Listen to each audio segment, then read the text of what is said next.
Une production Scénarimage.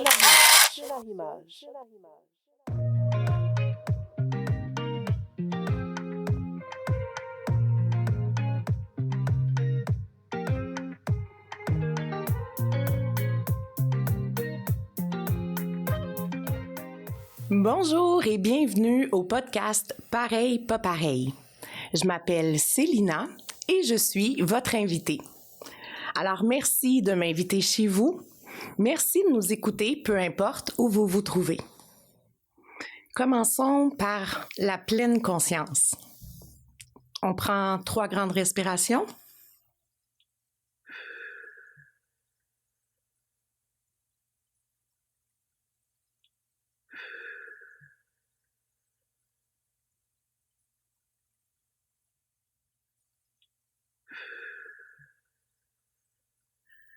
Alors aujourd'hui, je me sens énergique.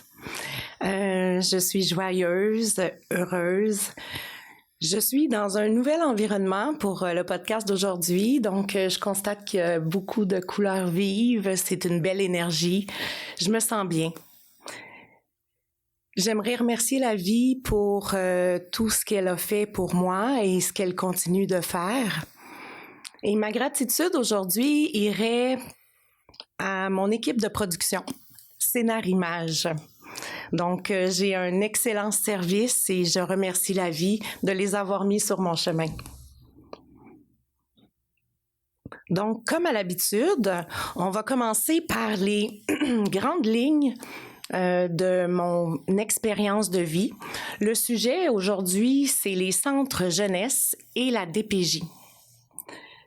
Ensuite, évidemment, nous irons rejoindre une invitée exceptionnelle, Mara Joly. Alors, la DPJ est rentrée dans ma vie peu après mes 11 ans, lorsque j'ai fait ma première tentative de suicide. Donc, le déroulement, lorsque ça se produit, c'est qu'on se rend à l'hôpital. Évidemment, on m'a fait un lavement d'estomac. Puis, on m'a fait rencontrer un psychiatre. Le psychiatre devait évaluer le risque de récidive. Donc, comme il n'y avait pas de risque, on m'a permis de rentrer à la maison avec mes parents, avec une recommandation, évidemment, d'un suivi à l'externe en psychiatrie. Donc, peu de temps après, une travailleuse sociale est rentrée dans le décor et elle voulait faire une thérapie familiale avec des parents comme les miens qui étaient fermés à l'idée de parler des bébites familiales. Mais ça s'est avéré être plus difficile qu'elle pensait. Donc, clairement, après quelques rencontres, je me suis rendu compte que je devrais me démerder toute seule avec mes blessures.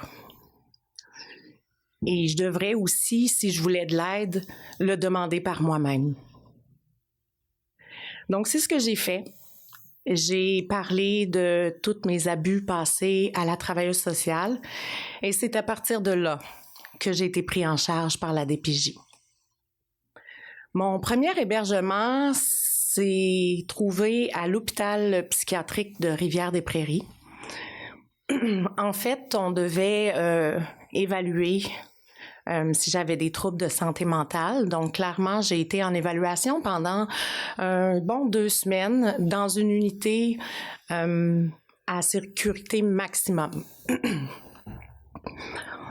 Donc, après les 2 semaines, on a déclaré que j'avais aucun trouble de santé mentale, que j'étais perturbée, oui, de par mes abus, mais qu'en soi, si on me retournait pas dans mon milieu familial d'où je venais, bien que je pourrais fonctionner.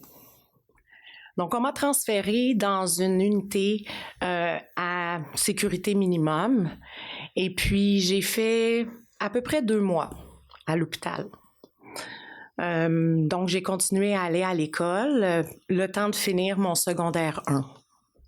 Puis ça, c'est une autre chose. Aller à l'école quand on habite un hôpital psychiatrique. je peux vous dire que je me retrouvais souvent à marcher 1 ou 2 arrêts plus loin pour être sûre qu'on ne voit pas où je demeurais. Question qu'on ne me traite pas de folle à l'école. Donc, évidemment, trouver une famille d'accueil pour une adolescente de 12 ans qui a des risques suicidaires, je ne vous cacherai pas que c'était assez difficile. Ce qui fait qu'après, on m'a transférée dans un foyer d'urgence. Le foyer d'urgence, c'est un endroit où il y a plusieurs jeunes qui viennent de plusieurs milieux, mais qui viennent tous à cet endroit-là de manière temporaire. En général, c'est une place de transition entre 2 hébergements. Donc, je suis restée là à peu près 30 jours. Puis, on m'annonce qu'on avait trouvé une famille d'accueil. Bien heureuse, parce que la famille d'accueil se trouvait à 1 rue de où j'habitais avec mes parents. Donc ça voulait dire pas de changement d'école pour le secondaire 2, le même quartier qui est familier pour moi, que je vais pouvoir continuer à voir mes amis. Donc c'est vraiment là l'idéal. Ce qui arrive, c'est que je suis confrontée à des règles. En fait, d'où je venais, il y avait peu ou pas de règles en général. Et donc là, j'arrive dans un endroit où on me dit, tu dois rentrer tout de suite après l'école. Il n'y a pas de sortie en soir de semaine. Le téléphone est limité. Toutes des choses qui viennent m'irriter là intensément. Donc, ce qui arrive, c'est que moi, je décide, par exemple, d'aller dîner chez mes parents quand ils sont pas là parce que j'ai encore la clé. Après l'école, je reste avec mes amis, puis je trouve toutes sortes d'excuses pour rentrer un peu plus tard. Mais ce que je sais pas, c'est que pour tous les hébergements, il y a une période d'essai. La fameuse période d'essai, c'est 30 jours. Puis évidemment, au bout du 30 jours, on m'annonce que ça ne pourra pas fonctionner. Premier rejet. Donc, à partir de là, on me transfère dans un foyer de groupe à Saint-Michel. Un foyer de groupe, c'est un endroit, dans ce cas-ci, une maison, dans laquelle on est une dizaine de jeunes qui vivent ensemble. On est tous de milieux différents, des âges différents, on va à nos écoles respectives. Mais quand on rentre de l'école, on demeure ensemble dans une commune. Donc, on va, par exemple, faire les repas ensemble, on va faire des activités ensemble, avoir des soirées télé ensemble, mais sinon, le jour, on va dans nos écoles respectives. Je suis restée là à peu près 3 mois. Donc, au début, ça va bien. On s'adapte aux nouvelles règles, au nouveau mode de vie. Mais ça prend pas de temps que je commence à manquer l'école. En réalité, je pars le matin comme si je m'en allais à l'école, mais en vrai, je m'en vais chez des amis, puis on relaxe au centre d'achat, mais en gros, je manque beaucoup d'école. Que ça prend pas beaucoup de temps avant qu'on se rende compte que je manque énormément. Et donc, j'ai mon premier avertissement.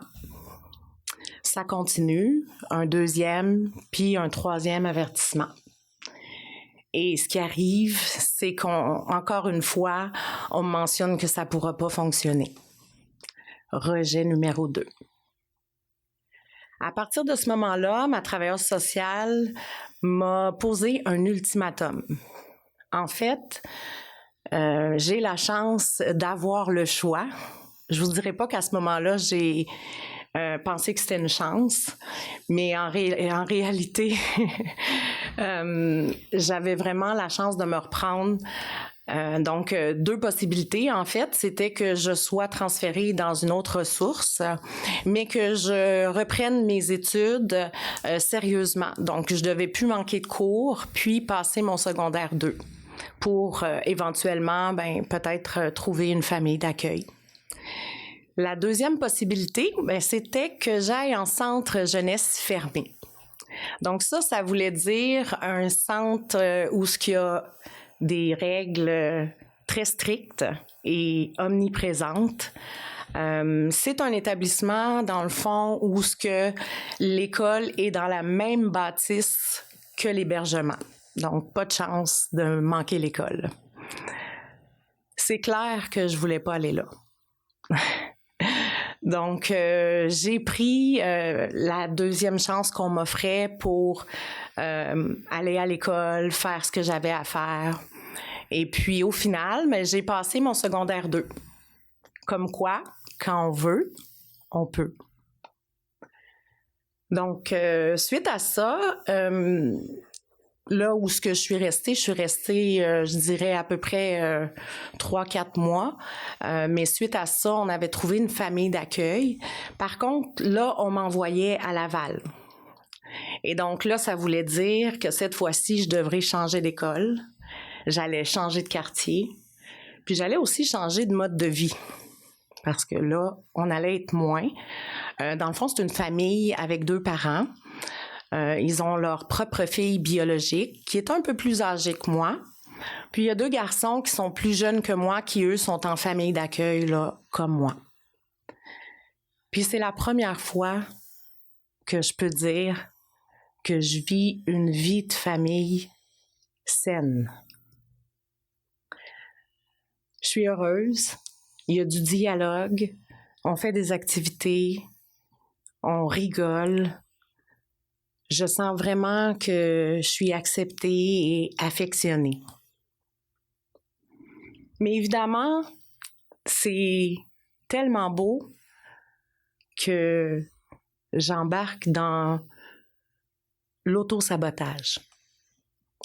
Donc moi, au lieu de profiter du fait que je suis bien, je m'auto-sabote. Alors je m'arrange pour qu'on me rejette encore. Mais je le sais pas, là, à ce moment-là. Je vous dis tout ça avec du recul, évidemment. Ce qui fait que, à ma nouvelle école, je commence à manquer encore la classe. Puis, je me retrouve à avoir une rencontre en mi-année, en échec, avec ma famille d'accueil pour me dire que ça peut plus continuer comme ça. Moi, j'ai manqué plus de jours d'école en une demi-année que de jours de présence. Évidemment, quand on rentre, ma famille d'accueil veut qu'on en discute. Moi, je suis dans mes peurs. J'ai vraiment l'impression que c'est la fin du monde puis qu'on va me rejeter à nouveau. À ma grande surprise, on s'est assis à la table dans la cuisine puis on s'est mis à discuter. Et pour la première fois de ma vie, on m'a demandé mon avis. On m'a demandé ce que je voulais faire, ce que je pensais qui était le mieux pour que je sois heureuse. Évidemment, à cet âge-là, je n'étais pas en mesure de parler de mes émotions, donc demander de l'amour, de la sécurité, de la bienveillance, c'était pas vraiment ce à quoi je pensais. Ce que j'ai demandé, c'est de retourner à mon ancienne école où j'avais un sentiment d'appartenance. Et puis, j'ai promis qu'à ce moment-là, je ferais tout pour réussir mon année. Eh bien, ils m'ont laissé aller à mon ancienne école. Puis encore une fois, j'ai réussi à passer mon année. De peine et de misère, mais j'ai quand même passé mon secondaire 3. Donc, encore une fois, quand on veut, on peut. Par contre, même si je semblais être heureuse puis avoir tout ce que je pensais qui serait suffisant pour combler ce fameux vide que j'avais en dedans, ce mal de vivre là qui était profond puis que je pouvais pas me débarrasser, j'ai recommencé à m'auto-saboter. Cette fois-là, ce que j'ai fait après quelques jours là, de pensées négatives où j'étais un peu dépressive puis que j'en voulais à la vie, j'ai décidé une journée comme ça que j'irais dans un magasin de grande surface puis que je ferais du vol à l'étalage. Évidemment, je le savais que ce magasin-là était surveillé puis qu'il y avait des fortes chances que je me fasse prendre. Alors, ce qui devait arriver arriva. Je me suis fait prendre. et la police m'a ramenée dans ma famille d'accueil. Vous comprendrez qu'à partir de ce moment-là, c'était comme la goutte qui venait de faire déborder le vase. Moi, je pars dans mes peurs encore. J'ai l'impression qu'on va me laisser tomber, qu'on va me rejeter. Et quand on arrive à la maison, mais on s'assoit pas à la table. Cette fois-là, on me confine dans ma chambre pour toute la soirée, toute la nuit, à ressasser toutes ces idées noires, puis à penser que ça va être la fin du monde. Évidemment, on me dit que ça pourra pas fonctionner. Ça pourra plus fonctionner parce qu'en fait, ça fait quand même un peu plus d'1 an que je suis dans la famille d'accueil. Imaginez mon cœur brisé, déchiré, de savoir qu'on me rejette encore une fois. Mais là, c'est ma travailleuse sociale qui est désemparée, qui ne sait plus quoi faire, comment me prendre pour que je me sente mieux. À ce moment-là, ma grand-mère, la seule qui est restée dans ma vie là, pendant tout ce processus-là, ma grand-mère qui est un peu comme une mère pour moi, s'offre pour que je puisse aller vivre chez elle. Donc, elle fait construire une chambre dans sa maison, vraiment juste pour moi. Je suis vraiment étonnée, surprise, mais en même temps agréablement surprise. Je suis contente, j'ai l'impression qu'on m'aime à nouveau, puis que je vais avoir une vie plus saine. Mais évidemment, mon grand-père, qui est mon abuseur, demeure dans la même maison que ma grand-mère. Donc, pour la DPJ, c'était plus ou moins l'idéal. Par contre, on se dit que, bon, j'ai grandi, j'ai maintenant 15 ans, je suis en mesure de me défendre et je suis capable de dire non si jamais il arrive quelque chose. Alors, ça a été accordé, puis je suis partie vivre chez ma grand-maman. Donc là, j'arrive au secondaire 4, je change encore d'école et je me lie d'amitié de jeunes qui, un peu comme moi, sont rebelles et on commence à manquer les classes. Là, j'emprunte la voiture de ma grand-mère. J'ai 15 ans, là, donc j'ai pas mon permis de conduire et je le fais évidemment sans lui demander la permission. Je vole des bouteilles d'alcool dans sa cave à vin. Je suis vraiment pas fine, là, à ce moment-là. Ce qui fait qu'après une peine d'amour, où là, mon monde s'écroule et que dramatiquement, pour moi, ça devient la fin du monde, mais je décide d'attenter à ma vie à nouveau. Et je sais pas pourquoi encore aujourd'hui, mais mon père se trouvait dans le coin à ce moment-là et il m'a trouvée à la maison très faible. Puis bon, évidemment, m'a fait boire beaucoup de lait, m'a fait vomir, mais reste que j'avais attenté à ma vie à ce moment-là et qu'on n'avait pas le choix d'en faire mention à ma travailleuse sociale. Donc là, j'ai plus vraiment de choix. En fait, on m'annonce que je vais devoir aller dans un centre jeunesse fermé et ce, jusqu'à majorité. J'ai 15 ans. Donc, la première place où on m'envoie, c'est un centre jeunesse fermé haute sécurité. C'est à Laval. Ça, c'est un endroit, dans le fond, où il y a plusieurs unités, des unités de filles principalement. On a à peu près 10 à 12 jeunes par unité.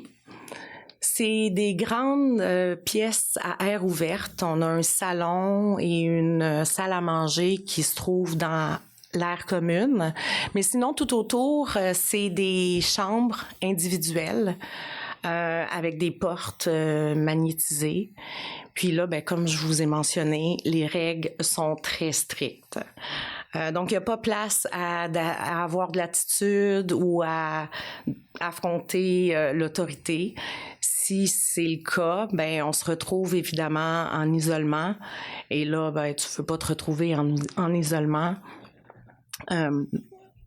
Donc, c'est assez rigide. Je reste là, je vous dirais, à peu près 1 mois et demi. Juste le temps qu'on libère une place dans le centre jeunesse fermé dans lequel je vais aller vivre jusqu'à majorité. Donc, on me transfère après ça à Pierrefonds. Là-bas, c'est sécurité minimum. Sécurité minimum, 4 unités. Dans chaque unité, on est à peu près ça, là, 10-12 jeunes. Évidemment, on a une aire ouverte avec un salon, on a une cuisine, mais sinon, les chambres, encore une fois, sont individuelles avec des portes magnétiques. La différence ici, c'est que dans les chambres, on a des fenêtres. C'est quasiment, comment je pourrais dire, le bonheur juste d'avoir une fenêtre là, dans sa chambre. On a aussi un petit radio qui est intégré dans le mur, ce qui met un peu de joie dans les moments où on est enfermé dans notre chambre. C'est une place où on va aller à l'école à l'intérieur du même bâtiment. Donc, comme je l'ai mentionné, on manque pas l'école, mais c'est le seul moment où toutes les unités se réunissent. Sinon, il y a des moments aussi où on va à l'extérieur, où on peut faire des activités, mais dans tous les cas, sinon, on se trouve dans nos unités respectives. Donc, on a aussi beaucoup de conséquences dans le sens où si on a de l'attitude ou qu'on n'écoute pas les règles, bien, on peut se voir enlever des privilèges. Les privilèges, ça peut être des activités, ça peut être des téléphones, ça peut aussi être des droits de sortie. Parce que pour certains, bien, on a la possibilité de sortir les fins de semaine. Donc là, ça fait à peu près 3-4 mois que je suis au centre. Donc, le temps d'adaptation, évidemment, c'est assez calme. Mais il y a un jour où, pour X raisons, je pète ma coche. Je me fais enlever tous mes privilèges. Donc, j'ai perdu mes privilèges de sortie pour la fin de semaine qui s'en venait. Je pense que j'en ai même perdu pour 2-3 fins de semaine, là. C'était vraiment sévère comme conséquence. Puis, on m'a retiré aussi mes droits de téléphone. Donc, moi qui venais récemment de se faire un chum, je pouvais pas aller le voir, puis je pouvais pas plus l'aviser que je pourrais pas le voir. C'était la fin du monde. Évidemment, après ma crise, on m'a confinée dans ma chambre, porte barrée. Je suis en état de crise, je suis en colère, je veux juste crisser mon camp, en bon québécois. Puis, j'essaie de penser à comment je peux m'en sortir. Dans ces chambres-là, on a des fenêtres. Les fenêtres, on nous le dit en arrivant, essayez pas de sortir par là, sont faites de sorte que si vous sortez par la fenêtre, vous pourrez pas rentrer. Donc, ils nous le disent là, en arrivant. Là, c'est enlevez-vous ça de la tête, là, c'est même pas dans les possibilités. Je sais pas pour aujourd'hui, mais je sais que dans mon temps, je me suis quand même permis de le faire. C'était possible de le faire. Donc, je suis sortie par ma fenêtre. Je suis au 2e étage, là. Puis, je me rends compte que je peux pas rentrer comme on m'a dit. Je suis pendue après la fenêtre, puis j'ai peur. Mais je décide de me laisser tomber parce que c'est le seul choix que j'ai. Puis là, je vous dis ça en riant, mais pour vrai, c'était très dangereux. J'aurais pu me casser les jambes, j'aurais pu me fracasser la tête. C'était en plein hiver, je me rappelle, je suis tombée sur la glace. Puis j'ai eu mal au derrière, vous pouvez même pas imaginer, pendant 3 semaines, des douleurs intenses, des gros bleus sur le coccyx. Mais ça a passé. Par contre, je tiens à dire qu'aujourd'hui, j'ai 5 hernies discales, puis je suis obligée de faire des infiltrations de cortisone à tous les 3 mois à cause de ça. En gros, c'était une idée dangereuse et stupide, disons-le. Toutefois, j'ai réussi. Je me suis sauvée. Je suis en fugue. J'ai 15 ans, puis je suis principalement chez mon chum. Alors, ce qui arrive, c'est qu'à partir de ce moment-là, j'apprends que je suis enceinte. Je tombe enceinte, là, 1 mois après être sortie en fugue. Donc, à partir de là, la DPJ, elle sort de ma vie parce que pour la DPJ, je deviens une maman et donc un adulte et je ne suis plus considérée pour être sous la protection de l'enfance. Donc, au final, c'est quand même une partie de ma vie avec laquelle j'ai eu beaucoup de difficultés. En fait, je trouvais que c'était une faiblesse pour moi.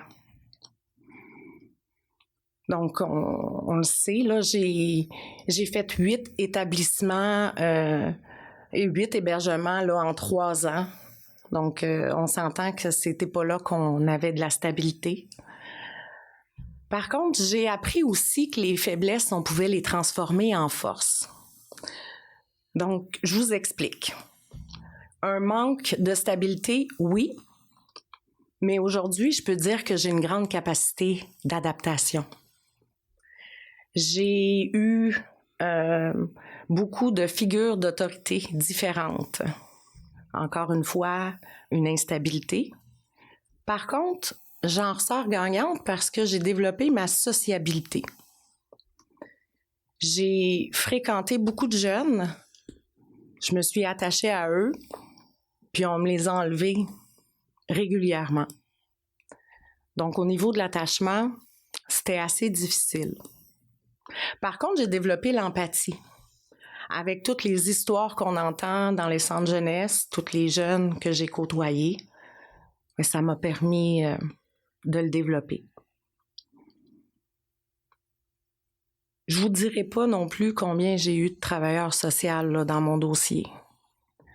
Dans tous les cas, ce que je veux que vous reteniez, c'est vraiment que ça m'a permis de me renforcer. Donc, aujourd'hui, j'ai une meilleure hygiène de vie parce que j'ai appris ce qu'était avoir une bonne hygiène de vie. J'ai eu des règles, oui, c'était difficile, c'était strict, mais aujourd'hui, j'arrive à fonctionner en société avec des lois puis des normes. Donc, j'ai vraiment transféré mes faiblesses en force. Au final, j'ai choisi d'aimer la DPJ pour ce qu'elle m'a apporté plutôt que de l'haïr pour ce qu'elle m'a pas donné. Donc, sans plus tarder, nous allons pouvoir aller rejoindre notre invitée du jour. Donc, elle est comédienne, scénariste, réalisatrice. Elle est aussi productrice et présidente de Zama Productions. Elle a été connue avec la série La Maison des Folles et elle est acclamée maintenant pour sa nouvelle et récente série Après le déluge. Comment qu'on se sent après un beau succès comme celui-là? Moi, je suis bouleversée par ton partage. Ça m'a replongée dans une... wow! Close to home. Merci beaucoup. Hein. Je suis bouleversée, ça fait du bien en même temps. Ouais. Puis j'aime beaucoup comment tu parles des forces associées à ça parce que justement cette semaine je parlais avec un de mes amis puis j'arrivais à la conclusion que je suis encore en résistance par rapport à beaucoup de choses que j'ai vécues et qu'une partie de ma souffrance morale, si tu veux, qui perdure est à cause que je résiste à ça, puis que j'étais encore fâchée d'avoir vécu tout ça, puis j'étais encore comme ça sert à rien de vivre tout ça dans la vie. Puis je trouve que l'exercice que tu as fait me donne une piste de faire, mais essaie de regarder l'envers de la médaille, tu sais. Essaie de voir la richesse de ça, les compétences développées, l'expérimentation, tu sais, la vie c'est une expérimentation, fait que le fait d'avoir exploré tout ça, c'est quoi la richesse associée à ça, tu sais. Fait que bref, c'est un exercice je pense que je vais faire d'ici la fin de l'année. Donc je te remercie pour ça. J'en avais besoin. Le timing est exceptionnel. Fait que pour répondre à ta question, je dirais que c'est une grande joie parce que ça m'a tellement pris de courage faire ça et ça m'a tellement demandé justement de développer des compétences que je maîtrisais pas nécessairement, tu sais. Après le déluge, tu sais, je suis scénariste, réalisatrice, productrice, donc beaucoup de chapeaux. Beaucoup de choses aussi que je savais pas faire, voilà, même pas 6 ans.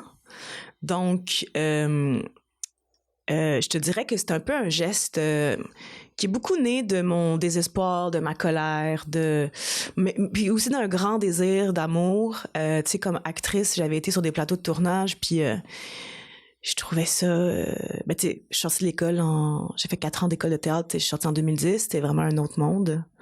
Puis c'était très... Il y avait des petites choses à travailler, mettons. Donc, à force d'être frustrée, je me suis dit, coudonc, fais-le donc, toi, tu sais. Moi, j'aurais fait ça comme ça, tu sais. Mais j'ai rencontré des gens aussi extraordinaires que j'ai adorés. Mais tu sais, je voyais des situations un peu de violence raciale, tu sais, on peut se le dire. Violence sexiste aussi. J'ai subi des trucs. Fait que, à un moment donné, je me suis dit, c'est quoi la meilleure affaire pour plus jamais que ça m'arrive? Puis je me suis dit, je vais prendre ta place. Fait que j'ai pris maintenant cette place-là sur les plateaux, puis j'essaie de créer un environnement le plus sécuritaire et le plus ouvert. C'est pas toujours évident parce que je me rends compte de plus en plus que la structure même de ce métier-là est oh mon Dieu, j'ai dit dans des gros mots de même, je sais pas. Je vais le dire, colonial. Fait que c'est pas toujours évident d'être dans un système fondamentalement colonial et d'essayer de faire quelque chose de décolonial. C'est comme pas possible, on dirait. Fait que je fais face quand même à des échecs à certains niveaux, mais j'ai aussi de grandes réussites à d'autres. Et puis le fait d'avoir tenté j'ai essayé de faire un projet afrocentrique, il a quand même fallu que je marche main dans la main avec les personnes qui mettaient l'argent et qui voulaient élargir ça à un plus grand public, donc on s'entend des personnes blanches, pour pas que ce soit niché. Ça s'était jamais fait aussi, il y avait jamais eu une série de fiction afrocentrique au Québec. Fait que j'ai l'impression qu'on est arrivé à un certain tricot le fun, tu sais, qui m'a demandé beaucoup d'efforts parce que je comprenais leur expertise vraiment légitime, puis je savais pas comment nécessairement le faire arrimer avec mes intentions puis avec ma sensibilité, et ça leur a demandé, faut vraiment que je les reconnaisse pour ça, ça leur a demandé de la patience avec moi, tu sais. Elles ont réellement eu le désir de me former et elles ont été patientes. Dans le développement, au début, tu sais, moi j'ai eu cette idée-là en 2018, donc j'avais même pas encore tourné La Maison des Folles, je venais juste de finir de l'écrire, j'allais tourner dans pas long. Puis par le temps que mon idée mûrisse, que j'acquiert l'expérience d'écrire des 10 minutes, mettons, de réaliser tout, tu sais, c'était un truc de longue haleine. Éventuellement, j'ai pitché à différents endroits, tu sais, ça n'a pas été accepté. Et éventuellement, j'ai fait cette rencontre-là formidable avec Belle, puis ils ont embarqué tout de suite, puis même la pédale sur le gaz, là. Puis j'étais comme, ah, mon Dieu, est-ce possible? Puis ça, c'était genre fin 2020. Genre, j'ai eu la confirmation que ça allait fonctionner en décembre. Puis comme j'étais sur La Maison des Folles, je pouvais pas commencer avant le mois de mars, genre, tu sais, comme... parce que j'étais sur la saison 2. Bref, plein d'affaires en même temps. Puis, fait que c'est vraiment la rencontre avec le public. Tu sais, j'espérais qu'il y ait une vraie rencontre. Et je trouve que pour les personnes qui l'ont vu, il y a eu une vraie rencontre. Puis, je trouve ça phénoménal. Avec La Maison des Folles, tu sais, je commençais à explorer un peu mon premier projet qui a été financé s'appelait Col Bleu, puis c'était l'idée d'une autre personne. Puis je me suis mis au service de sa vision, puis tu sais, c'était des blancs dans un milieu blanc, là, tu sais. Fait que là, puis j'ai eu du financement pour ça. Fait que j'étais comme, bon, d'accord. Fait que, mais j'ai vraiment eu beaucoup de plaisir. J'ai appris des trucs, mais tu sais, je me sentais vraiment comme dans une commande. Mais c'était le fun. Tu sais, j'ai vraiment pu explorer des choses. Et c'était moins risqué. Mettons, c'était une comédie dans le milieu des cols bleus avec une artiste anciennement carré rouge qui débarque là par dépit, puis elle se rend compte de toutes les règles, puis c'est absurde, puis éventuellement elle développe un lien d'amitié avec un monsieur pré-retraité qu'elle haït au début. Tu sais, vraiment genre feel good puis tout. Puis suite à ça, je me suis dit, ben tu sais, peut-être que je pourrais me mouiller les orteils. Fait que là, j'ai fait de la Maison des Folles. Ça m'a tout pris parce que c'était comme au début, je pensais vraiment que je serais capable de faire ce show-là sans jamais dire que j'avais été en famille d'accueil.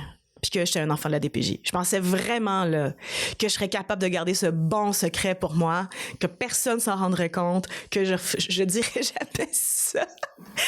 Puis puis moi, ça m'a tout pris là, explorer des traumas, on va se le dire, et de tenter de rendre ça divertissant et dans la guérison, tu sais, pour les autres aussi qui allaient le recevoir. Puis j'ai mis un personnage principal. Tu sais, c'était juste des femmes dans le show. Fait que là, c'était beaucoup plus misogyne avant. Fait que, donc, c'était une exploration. Est-ce que des gens sont capables de s'intéresser à un univers avec que des femmes? Pas de relations amoureuses aussi, parce que les femmes, c'était que des relations amoureuses souvent. Moi j'étais issue de ce milieu-là, de ce métier-là que j'avais exploré. Fait que j'étais comme, OK, pas de relations amoureuses, que des femmes de 8 à 55-60 ans. Ça va-tu intéresser le monde? Et ensuite, j'ai osé une orteil dans mettre un personnage principal. La seule lead est métisse. Mm-hmm. Et elle a un accent international. Donc, elle parle pas joual. Ça, c'était vraiment mon petit... Je glisse mon doigt dans mon orteil, dans un petit truc que je sais pas comment ça va être perçu. Puis, je trouve ça absurde aujourd'hui de dire ça. En fait, c'est pas absurde, mais je trouve ça un peu triste, mais en même temps un peu... C'est que j'avais peur, tu sais. Fait que je fais ça. Puis là, c'est drôle parce qu'à chaque fois qu'on me dit « quel personnage s'identifie le plus? » Je dis « tous les personnages. Mm-hmm. » Puis là, quand, après le déluge, j'ai sorti, puis que là, j'ai fait, genre, mon show, genre, All Stars, là, tu sais ce que je veux dire? C'était mon rêve, là, de faire un show avec que des personnages principaux afro, parce que dans le métier, ce que j'entendais, c'était ben tu sais, on sait pas où les trouver, puis quand on les trouve, ils sont pas bons. Fait que là, moi, j'étais comme, OK, watch me. Je sais que c'est pas vrai. Fait que, watch me. Fait que ça, c'était vraiment, tu sais, j'ai eu à faire beaucoup de concessions sur plein de trucs, tu sais, au niveau du budget, au niveau de l'histoire, au niveau de un paquet d'affaires. Mais le truc sur lequel je voulais pas faire de concessions, c'est sur le casting. Mm-hmm. Et je me suis, étonnamment, beaucoup de gens pensent que je me suis battue avec le diffuseur pour ça, alors que pas du tout. Ils étaient vraiment à fond là-dedans, ils tripaient au bout, il n'y a jamais eu aucune résistance, même qu'ils ont accepté de prendre plus de risques parce que tu sais, il y a quand même plus de personnes afro, mettons, connues dans certains castings qu'on aurait pu choisir, puis ils m'ont permis d'aller chercher du monde qu'on connaissait pas, tu sais, puis d'en injecter dans l'industrie, si tu veux. Fait que c'est phénoménal. Fait que souvent on dit tu sais, puis c'est vraiment pas là que ça a coincé, c'est vraiment au niveau des anciens producteurs, tu sais. Maintenant je suis rendue avec Zone 3, mais j'avais des anciens producteurs, puis eux ils voulaient changer le casting puis mettre des personnes blanches pour les deux leads, tu sais. Puis là, j'étais comme, ben voyons donc. Puis est-ce que je peux me permettre, moi je voulais te dire merci, parce que moi-même étant métisse, quand j'étais jeune, je pouvais pas m'identifier à personne à la télé. En fait, il y avait pas de grande personnalité racisée là au Québec là. Donc juste pour ça, je te remercie énormément. Puis j'en profiterai peut-être pour te demander en même temps, au niveau de la Maison des Folles qui gravite autour d'une famille d'accueil, comme tu en as parlé, tu dis que tu pourrais t'identifier à plus qu'un de tes personnages là, dans la série, mais dis-moi, est-ce que c'est inspiré de ta vie personnelle? Oui, complètement. Puis d'ailleurs, je pense que j'ai pas fini cette phrase-là, mais c'est que les gens, quand ils disent « je m'identifie à tout le monde », ils pensaient jamais que j'étais le personnage principal. Puis quand après le déluge est sorti, puis qu'ils ont su, tu sais, ça a été un peu aussi les gens, ils ont compris c'était quoi être white appearing. Puis, tu sais, moi, j'étais terrorisée, là, de dire que j'étais une personne afro. Fait que j'avais mes amis proches qui le savaient, mais c'est vraiment quelque chose que je disais pas parce que j'ai toujours été dans la survie. Puis je me disais, j'ai tellement de combats, pour vrai. Là, j'ai cette espèce de cape d'invisibilité. Puis, tu sais, moi, je les vois, les personnes blanches, parler entre elles quand ils pensent que je suis pas une personne afro, tu comprends? Fait que, wow! Wow! OK? Fait que là, j'étais comme, hey, moi, c'est pas là que je fais en passant, tu sais, non, pas du tout. Fait que clairement, je suis le personnage, je suis Sarah, là, tu sais, c'est ça. Puis c'est drôle parce que les gens, à cause de des fois, il y a des gens qui. C'est fou comme le teint, le skin tone, it's a thing, là, tu sais. Fait que là, il y a beaucoup de gens qui pensaient que j'étais, tous les personnages peuvent m'identifier, mais il doit en avoir un plus, puis c'est assez rare, les gens qui pensaient que j'étais Sarah, dans le fond. Ils disaient, tu sais, il y en a même qui pensaient que c'était une fantaisie que je les mimétisse, mettons. Puis j'étais comme, ouais, cute. Mais en même temps, tu sais, je veux dire, il y a tellement de gens qui sont pas exposés ou qui sont exposés de façon négative que, tu sais, nous, on est créole, on sait c'est quoi être les mélanges, puis les ci, puis ça, puis c'est tellement riche et c'est tellement... mais, fait que c'est ça. Mais oui, complètement. C'est sûr que, tu vois, pour pas faire une thérapie douloureuse, j'ai enjolivé la situation, tu sais, parce que, mettons, en fait, c'est pas que, mettons, c'était pas qu'un de mes parents m'avait mis sur un avion et m'avait pas dit la vérité. J'ai fait une fugue du Gabon, tu sais, je suis partie de chez nous. Puis la famille d'accueil chez qui on est arrivé, elle était abusive. Donc ça a été plus de trauma encore. Et on n'était pas 5 filles, on était 9 dans un demi-sous-sol. Donc, c'était une usine à chiots, là. Puis à l'époque, tu sais, moi, je suis arrivée là en fin 2000, genre octobre 2000. Fait que, tu sais, à l'époque, là, c'était genre 650$ par ado que les gens se faisaient. Les ados, c'est ce qu'il y a de plus lucratif. Je sais pas c'est quoi les tarifs aujourd'hui, mais 650$ par tête ou 650$ point en l'an 2000 was a lot of money. Puis on mangeait des cannes de Chef Boyardee, là, tu sais. Puis j'avais eu plein de trucs du juge là, qui avait dit qu'il fallait que j'aille en thérapie, tout le kit, ça s'est jamais passé. Ils m'ont pas acheté de linge, ils ont été comme une affaire de don. Puis j'avais genre une brassière qui était même pas à ma taille, que je lavais dans le lavabo le soir, puis je la faisais sécher sur le calorifère. Puis le matin, l'hiver, quand elle était pas tout à fait sec, il fallait que je mette ma brassière mouillée, puis ça a duré genre plus qu'un an. Fait que t'es comme, bon, super, merci. Puis ça, c'est genre des détails là, de négligence, mais même au niveau psychologique, tu sais, puis c'était méga raciste. Ah, yo, c'était quelque chose, là. Genre, c'était... Ils voulaient pas... Tu sais, le soir, on n'avait pas le droit d'aller au parc, mettons, d'aller prendre des marches ou... parce qu'ils voulaient pas qu'on aille avec les Noirs au parc. Puis ils disaient pas « noir », ils disaient pas ce terme-là, là. Ils disaient le fucking N-word, là, au parc. Non, non, j'entrais pas là-dedans. Fait que bref, c'était vraiment pas nice. Par contre, au travers de mon parcours, j'en ai rencontré des adultes qui se sont investis en moi puis qui ont été généreux. J'ai tout le temps voulu aller vivre chez eux, ça n'a pas de bon sens. Tu sais, même, j'ai fait beaucoup de in and out en famille d'accueil quand j'étais enfant. Tu sais, j'en ai, je sais pas combien j'en ai fait, là, je m'en rappelle pas. Mais il y a aussi des gens qui me recevaient chez eux qui étaient pas payés par la DPJ. C'est vraiment juste des gens qui me prenaient chez eux pendant des fois plus qu'un mois. Ouais, vraiment de la bienveillance, de la générosité pure, là. Puis que ma mère leur donnait pas d'argent, là, pour de la bouffe, là, tu sais. Fait qu'ils payaient pour moi, puis ci, puis ça. Puis il y a 2 endroits qui m'ont vraiment marqué, que j'ai adoré. C'est une femme qui habitait dans Saint-Léonard, qui avait sa fille, son fils, son mari, son chien qui s'appelait Tonka, je l'aimais tellement. Puis vraiment, là, elle m'a reçue, là, souvent, sur des longues périodes, depuis quasiment ma naissance, là. Et l'autre, c'était une Zaïroise congolaise, en fait, qui avait fui avec ses frères et sœurs Mobutu, en fait. Puis leur père s'était fait assassiner, bref, un gros truc. Des intellos, là, des gens très éduqués, mais vraiment dans un seuil de pauvreté extrême, parce que nouveaux arrivants étaient arrivés avec une partie de sa fratrie. Et puis, ils habitaient dans le même appart. Peut-être pas tous, mais plusieurs de la fratrie. Et c'était le bonheur, là. Genre, à un moment donné, je me rappelle, j'avais comme 4 ans. Puis j'étais fatiguée, là. J'étais épuisée de ma vie. J'étais tannée, en fait. Fait que là, je fais ma valise, puis j'annonce à ma mère que je m'en vais vivre chez Mamie Henriette.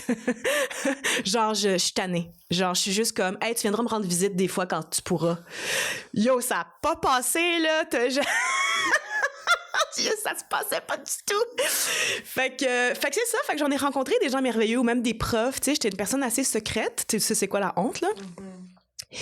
Puis la honte, puis aussi l'aspect de dire, si les gens savent que je suis une cible aussi vulnérable, yo, ils vont tous se jeter sur moi. Parce qu'il y a des rapaces qui sont vraiment... Tu sais, moi, j'ai fait me faire pimper 1000 fois. J'ai reçu des offres quand j'avais 17 ans, puis que je me faisais abuser par je vendais du linge dans une boutique, puis là, mon gérant, il était full agresseur. Mais c'est ma seule job, puis clairement, j'étais au salaire minimum, puis j'avais pas assez d'argent. Fait que je volais de la bouffe. En tout cas... toute ma vie se passait très mal à ce moment-là. Puis là, genre, je reçois une offre de me faire 10 000 $ pour marier un Roumain qui est dans la mafia, genre. Puis là, je suis comme 10 000 $ en 2003, it's a lot of money, tu comprends? Ouais. Moi, je travaille depuis l'âge de 15 ans, là. Puis c'était beaucoup d'argent, 10 000 $ en 2003, tu sais. Fait que c'était tough de je me suis fait proposer aussi de faire de la la fraude. Puis là, j'étais comme oh mon Dieu, mais c'est fou.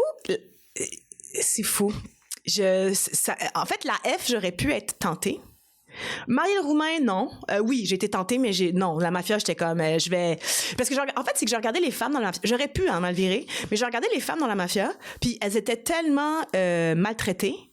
Tu sais, c'était tout le temps un boys club. Puis j'étais comme, je gagnerai jamais dans ce game-là. Fait que je ferais pas ça.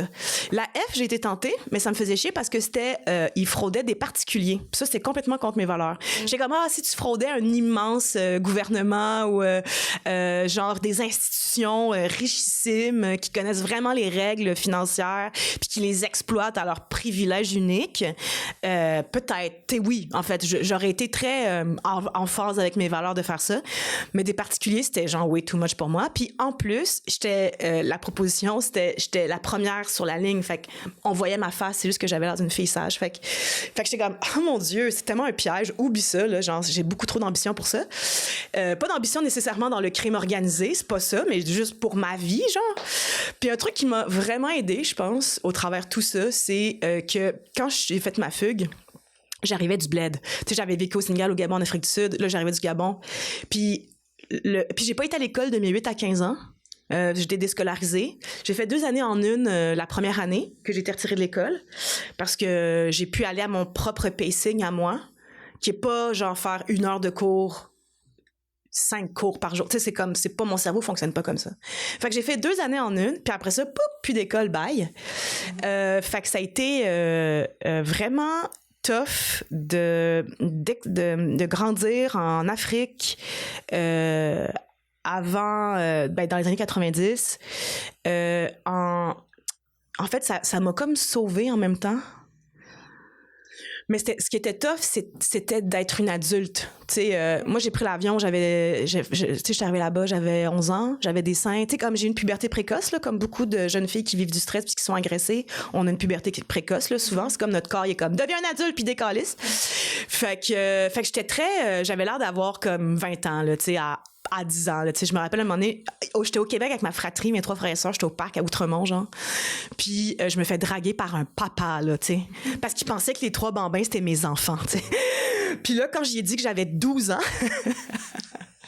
T'as jamais vu un homme brisé comme ça? Non, il a brisé, là, sur place, là. Comme, il était... Non, mais c'était triste, là, pour vrai. Mais en même temps, je suis comme, dude, genre, j'ai tellement une espèce de gros vécu horrible, tu sais, comme, c'est sûr que tu penses que j'ai 25, là. Fait que, non, il était genre, écoute, il y avait des spasmes sur sa lèvre, il a figé, puis là, il a pogné son enfant, il est parti du parc, puis il est plus jamais revenu à ce parc-là. Moi, j'allais tous les jours avec ma fratrie dans ces semaines-là. Anyways. Fait que, long story short, comme j'arrivais du bled, puis j'avais pas été à l'école, puis que moi, je savais c'était quoi être entourée de familles lettrées, qui sont adultes à 12 ans, puis qui travaillent, puis que moi, ma famille, ma travail social, là, justement, là, la première que j'ai eue, quand je suis revenue, elle m'a dit « Qu'est-ce que tu veux, Mara? » Puis j'ai dit « Je vais aller à l'école. » Puis t'es comme, oui, ça c'est sûr, tu vas aller à l'école, mais pour toi, qu'est-ce que tu veux? Puis j'étais comme, je vais aller à l'école. Tu sais, comme tu m'aurais demandé, mettons, de me faire passer dessus par 60 gars par semaine pour aller à l'école, je l'aurais fait. Genre, à ce niveau-là, là. J'étais comme, l'éducation, c'est le passeport pour la liberté. Moi, c'est mon seul way out, là. Fait que... Puis après ça, ben, j'ai eu comme des élans d'artiste, fait que j'étais vraiment en détresse. J'étais comme, non, je peux pas être une artiste. J'ai tellement lutté contre moi-même. Mais finalement, l'appel des ancêtres était trop fort. Puis est-ce que pendant tout ce temps-là que tu as vécu aux dépens de la DPJ, est-ce que tu te sentais différente des autres? Oui, tout le temps. Tout le temps? Oui. Est-ce que ça l'a emmené un sentiment que la vie serait plus difficile ou que tu en arracherais plus dans 100%. la vie juste parce que tu es passé par là? 100%. Mais c'est un fait aussi. C'est un fait. Puis j'ai quand même eu de la chance dans ce contexte-là parce que, tu sais, je veux dire, dans une autre époque puis dans un autre système, j'aurais été un enfant qui quête sa rue puis j'aurais été prostituée à 12 ans, tu comprends? Fait que... Ou j'aurais été femme de ménage puis j'aurais fini par me faire abuser par le maître en place, là, tu sais, genre le gros classique là, que je voyais justement au Sénégal puis au Gabon. Fait que oui, absolument. C'est vraiment un départ dans la vie éprouvant. Je pense que c'est d'autant plus éprouvant qu'on n'a pas l'aide psychologique dont on a besoin. Tu sais, moi, ça faisait partie... moi, j'ai été diagnostiquée avec un choc post-traumatique sévère. Puis le juge l'a demandé là, que je consulte d'urgence. Puis ça s'est jamais fait, là, tu sais. Fait que tu sais, je pense qu'il y a définitivement...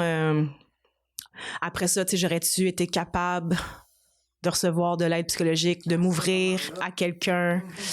Je sais pas. Il aurait fallu que la personne soit vraiment forte. Puis aussi, c'est que j'avais un background tellement atypique que tu te ramasses avec des gens relativement favorisés, universitaires, qui sortent de l'école, puis ils sont devant toi, puis ils sont comme face à leur propre bien inconscient.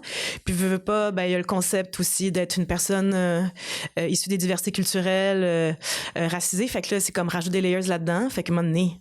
Mais oui, complètement. Est-ce que je pense que c'est nécessairement comme ça? Je pense pas.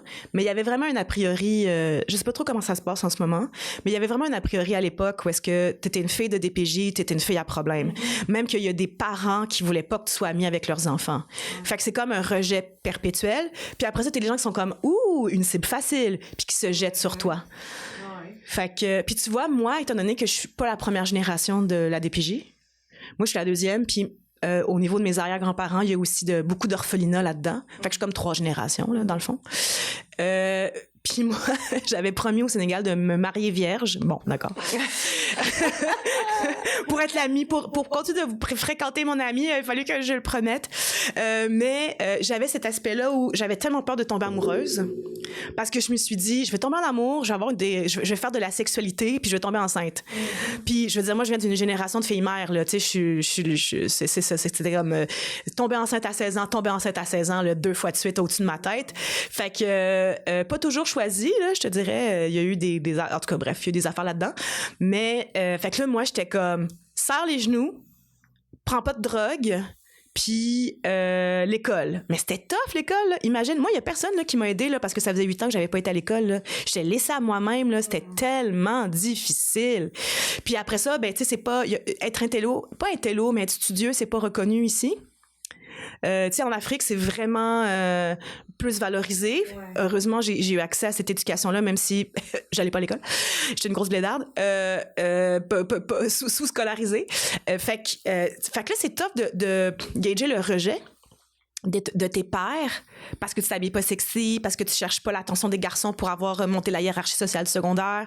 Puis moi, j'ai voyé les filles autour de moi là comme se jeter dans des relations amoureuses pour apaiser leur souffrance, puis utiliser ça comme un anxiolytique, puis tu sais, c'est clair là. Puis là, moi, je me disais... Ne succombe pas à la tentation.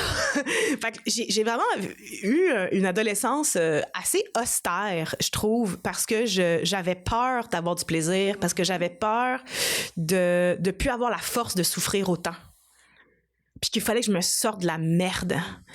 Fait que ça a créé aussi des survival modes assez intenses, dont tu sais, moi j'ai fait 4 burn-out dans ma vie, tu sais. Puis là, j'étais en rémission de mon dernier. Fait que, mais en même temps, ça m'a amené à... Là, je suis sortie de mon survival mode là, cet été.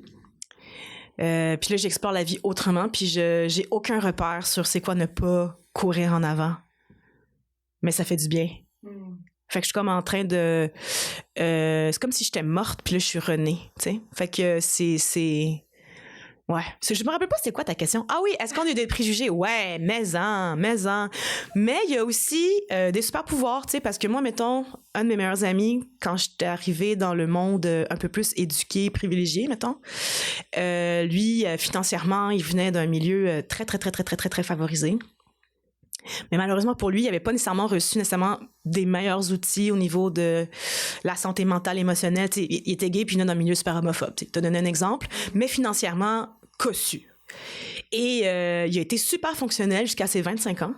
Mais vraiment, là, genre, c'était mon modèle, là, il m'a tout appris, là. C'est comme, il a fini mon éducation, là. C'est comme, il y a ça aussi. C'est que oui, il y a eu des adultes, qui se sont investis en moi, mais il y a aussi des enfants qui se sont investis en moi.